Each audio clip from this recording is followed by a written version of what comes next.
As of recent report, Americans hold over $1.5 trillion in auto loan debt. Welcome to the wild world of the American car market, a place where owning a car feels more like a necessity than a choice. Wait long enough. Let's see the car.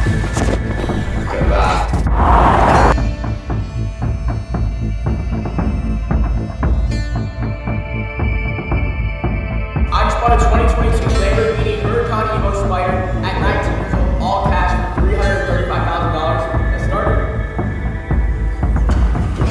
All the millionaires that we interview, 90-some-odd% of them have not had a car payment in decades. Decades. Just think about that for a second. But here's the crazy part. We've built a society where you need a car to survive. Yet cars have never been more expensive. In America, cars have always been more than just metal on wheels. They're symbols of freedom, power, and success. From the moment Henry Ford's first Model T rolled out of the factory, the automobile became a reflection of the American dream, and we've been raised to believe that dream. When you see your neighbor pull up in a shiny new Lamborghini, your first thought is, wow, he must be winning at life. But that's where things get messy. Because today, getting a car isn't about saving up and buying one. It's about signing papers. Financing and leasing have made it easier than ever to look rich, even when you're buried in debt. The same cars that once gave us freedom are now chaining millions of people to endless monthly payments. What used to be a symbol of success has become a trap. So how did this happen? How did the dream of driving turn into a financial nightmare? And how did car dealerships slowly transform into what's basically loan dealership? Let's pull back the curtain and see what really happens the moment you step into a dealership to buy that brand new car. When you walk into a car dealership, you're not just entering a showroom. You're stepping onto a stage with four main characters. First, there's you, the buyer, excited, hopeful, maybe a little nervous. Then comes the dealer, sitting across from you with that practiced smile, trying to convince you that this shiny new SUV is exactly what your life's been missing. Third, there's the manufacturer, the company behind the car. They've already made their money the moment you sign the paper. And finally, hiding quietly in the shadows, the bank, the real boss of this whole operation. Because make no mistake, the bank is the one pulling the strings. And if you're not careful, all three of them, the dealer, the manufacturer, and the lender, will work together to wrap you in a deal that feels good today, but will choke your wallet tomorrow. Sounds familiar? It should. Remember the 2008 housing crisis, when banks handed out mortgages to people who couldn't really afford them? It looked great at first, until the entire system collapsed. Well, the car industry has learned a few tricks from that same playbook. Here's how it worked. You walk in, and instantly, a salesman approaches you. His job? To make you feel something. He'll paint pictures in your head. Your kids safe in the back seat, the wind hitting your face in that convertible, your friends admiring your new ride. And it works because we humans are emotional creatures. Tell us we'll look cooler or feel safer, and suddenly logic disappears. Once he's got you emotionally hooked, the dance begins. You sit at his desk. You say your budget. He runs to talk to the manager. You wait. He comes back with a number that's just a little higher than what you said. You counter. He leaves again. You both pretend to negotiate, but the truth is, they already know exactly where this is going. Eventually, you agree on a price. You feel like you've won, until he drops the magic phrase, "Let's talk about monthly payments." And that's where the real trap begins. See, our brains hate short-term pain. We'll do anything to make it smaller, even if that means paying a lot more later. So we spread the cost across years, telling ourselves, $700 a month? That's not so bad. But here's the math they'll never tell you. A new car loses about 20% of its value in the first year, then another 15% in the second. By year 3, you've lost 45% of your car's value. Meanwhile, on a 7-year loan, you're only paying around 12% of the actual debt per year. The rest? Pure interest.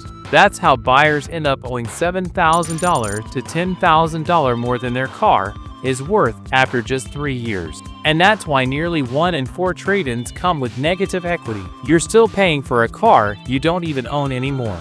Imagine a 2025 Audi A4 priced at $45,000. You put down 10%, so $4,500 upfront, leaving a $40,500 loan. The salesman offers you a 72-month plan, with an interest rate of around 8%. That's roughly $710 a month before taxes and fees. So, for $4,500 today, and 6 years of payment, you drive off the lot feeling like a winner. But in reality, you've just signed up for one of the most expensive illusions of freedom in America. But here's the plot twist. You're not actually signing up to pay $40,500 over 6 years. No.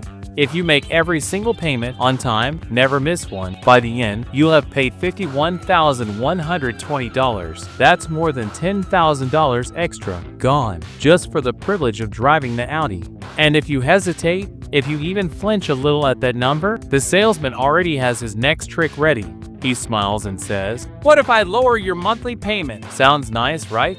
But here's the catch. He stretches your loan from 72 months to 84 months. Now, your payment drops to $640 a month. But your total cost? It shoots up to $58,260, including your down payment. And that car you just drove off the lot? It lost 10% of its value the moment your tires touched the street. It was never worth $58,000, and it never will be. This is where dealers really shine, in the art of psychological manipulation. They've spent decades perfecting it, and they use 3 deadly tricks to win every time.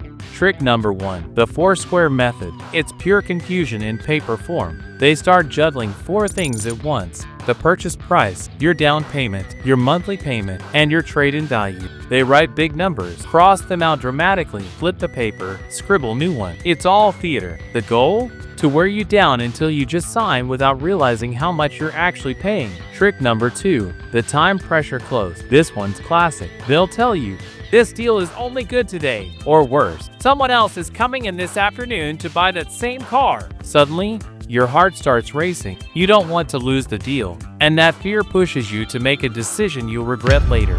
And trick number 3, the monthly payment focus. This one's subtle and deadly. They shift your attention away from the total price and laser focus you on just one number: your monthly payment. So while you're celebrating a $100 drop per month, they quietly stretch your loan from 3 years to 6 years, doubling your payment period and hiding thousands in extra costs. By the time you realize what happened, you're locked into years of payments for a car that's worth less and less every single month. So it makes you wonder, why do we keep falling for it? Why do Americans keep spending so much money on cars? Well, the answer might be deeper than we think. Over the last few years, the American car market has been through absolute chaos, a perfect storm that pushed prices higher than anyone thought possible. Let's rewind a bit. When the pandemic hit, everything stopped. Factories shut down, global supply chains froze, and the shortage of computer chips sent the entire auto industry into meltdown. Art, they're telling me that right now it is not a good time for car dealerships. No chips meant no cars. Dealership lots that were once overflowing became ghost towns. With supply collapsing, demand exploded, especially as families fled big cities for suburban areas, where owning a car isn't optional, it's survival. Add to that an inflation rate close to 9%, and suddenly, your dollar was worth almost 10% less than it was just a few years earlier. So cars got more expensive. Our money got weaker, and by the time the dust settled, Americans were drowning in over $1.6 trillion of auto loan debt. That's where we are today. So the question is, how do we fix it? If you're already stuck with a car loan, the first step is simple: face the numbers. Let's go back to our Audi example. You bought the 2025 Audi A4 in 2021 for $45,000. You put $4,500 down and financed the rest on an 84-month loan. Fast forward to 2025. You've made 36 payments of $640, totaling $23,040 paid, plus your original deposit. That means you still owe around $30,720 on the loan. Now, let's check reality. According to the current used car market, your 2021 Audi A4 is now worth about $25,000. That's it. So, you owe $30,720, but your car is worth only $25,000. You're officially underwater, or as the industry likes to say, upside down on your loan. You're sitting about $5,720 in the red. Not exactly the dream you signed up for, right? But hey, now at least you know what you're dealing with. So what's next? The first solution most people think of is refinancing. That's when you transfer your loan to a new bank that offers you better terms. maybe a lower interest rate or smaller monthly payment. If your credit score has improved since you first took out the loan, or if interest rates have dropped, refinancing can actually save you a decent chunk of money. But, and here's the catch, if your car is old, high mileage, or if you're more than $10,000 underwater, most banks won't even look your way. At that point, refinancing isn't a solution, it's just wishful thinking. So yeah, refinancing might sound like a lifeline, but in reality, it's not always a solid one to rely on. And when that doesn't work, your options shrink fast. There are still a few ways out of the mountain of car debt you're buried under, but none of them are easy. Option 1. You can sell the car right now and just rip the band-aid off, take the hit, deal with the loss, and move on before it gets even worse. The upside? You're free. The downside? You need cash to cover the difference, or worse, another loan just to pay off the first one, which is basically like digging another hole to escape the first. Option 2. Trade in your current car for something cheaper. Sounds reasonable, right? You roll part of your negative equity into a new loan, get smaller payments, and breathe a little easier. But here's the catch, you're still in debt. You're just hitting reset on a brand new loan. It feels like progress, but it's really just a loop. Option 3.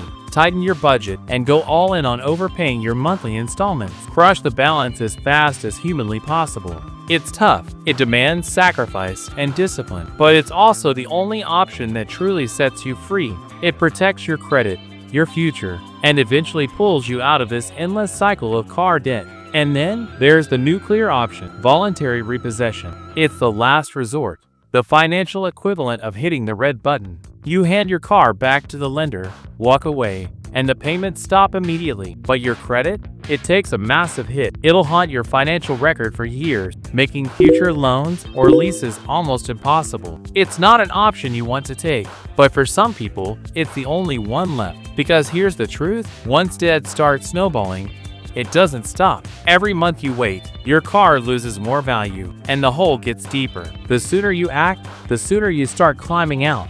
So, here's the truth, the best time to make a smart move is always now. If you really need a car today, don't panic. Just follow this simple 3-step plan to make sure you get the best deal possible. Step 1. Before you even set foot in a dealership, get pre-approved financing from an external bank. This single step will protect you from dealer tricks, inflated rates, and other tactics designed to make you spend more than you should. Step 2. Don't stop at the sticker price. Calculate your real monthly cost, including insurance, fuel, and maintenance. Because trust me, these extra expenses can quietly add hundreds of dollars each month to what you think you're paying. Step 3. Stick to the 20-4-10 rule. Put down 20%. Choose a loan that's no longer than 4 years. And make sure your monthly payment stays under 10% of your income. A shorter loan may raise your monthly payment slightly, but it will save you thousands in interest. And always remember, everything is negotiable, and you hold the power to walk away at any moment. Now, when it comes to the future of car prices, things are still uncertain. We started the year with instability, tariffs, rising costs, and prices haven't really dropped yet,